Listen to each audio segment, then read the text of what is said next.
योजना के अनुसार काम करते समय कई बार ऐसी स्थिति बन जाती है जब पहले से तय योजना में बदलाव करना जरूरी हो जाता है।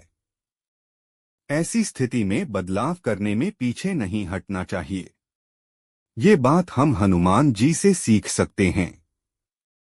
रामायण की घटना है। पंचवटी से सीता जी का हरण हो चुका था और श्रीराम लक्ष्मण देवी की खोज कर रहे थे। श्रीराम लक्ष्मण किष्किंधा की ओर थे और ऋष्यमुख पर्वत के पास पहुंच गए थे। इस पर्वत पर ही सुग्रीव हनुमान जी और जामवंत के साथ बाली के डर से छिपे हुए थे। सुग्रीव ने पर्वत से दो राजकुमारों को आते हुए देखा।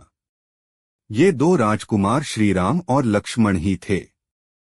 सुग्रीव ने राजकुमारों को देखकर सोचा कि इन दोनों को बाली ने मुझे मारने के लिए ही भेजा होगा। सुग्रीव ने हनुमान जी से कहा कि तुम जाकर देखो कि ये दो राजकुमार कौन हैं। तुम एक ब्रह्मचारी का वेश बनाकर जाना और इन दोनों की परीक्षा लेना।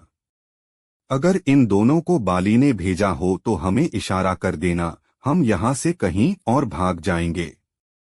हनुमान जी सुग्रीव की योजना के अनुसार ब्रह्मचारी नहीं बल्कि ब्राह्मण का वेश धारण करके दोनों राजकुमारों के सामने पहुंच गए। हनुमान जी के राजा सुग्रीव ने आदेश दिया था कि ब्रह्मचारी बनकर जाना, लेकिन हनुमान जी ब्राह्मण का वेश धारण करके पहुंचे। यहाँ हनुमान जी का ये निर्णय हमें सीख दे रहा है कि जब भी कोई बड़ा काम करना हो तो अपनी बुद्धि का उपयोग जरूर करें। अगर हालात योजना में बदलाव करने का संकेत दे रहे हैं तो योजना में बदलाव कर लेना चाहिए। बदलाव से पीछे नहीं हटना चाहिए। उस समय हनुमान जी दो अनजान राजकुमारे से मिलने जा रहे थे। वह ऐसा दौर था जब सभी लोग ब्राह्मणों को बहुत मान सम्मान देते थे। हनुमान जी ने सोचा था कि अगर ये दोनों शत्रु हैं तब भी ब्राह्मण को देखकर एकदम प्रहार नहीं करेंगे।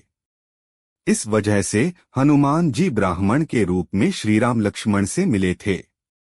इस प्रसंग में हनुमान जी ने मौके पर अपनी योजना में बदलाव किया और इस बदलाव की वजह से वे श्रीराम लक्ष्मण की परख आसानी से कर पाए।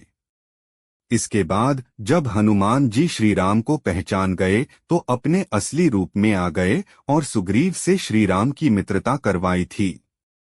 इस किस्से में हनुमान जी हमें यही सीख दी है कि काम करते समय पहले से तय योजना में बदलाव करना पड़े तो पीछे नहीं हटना चाहिए। सफल होने के लिए जरूरी बदलाव कर लेना चाहिए।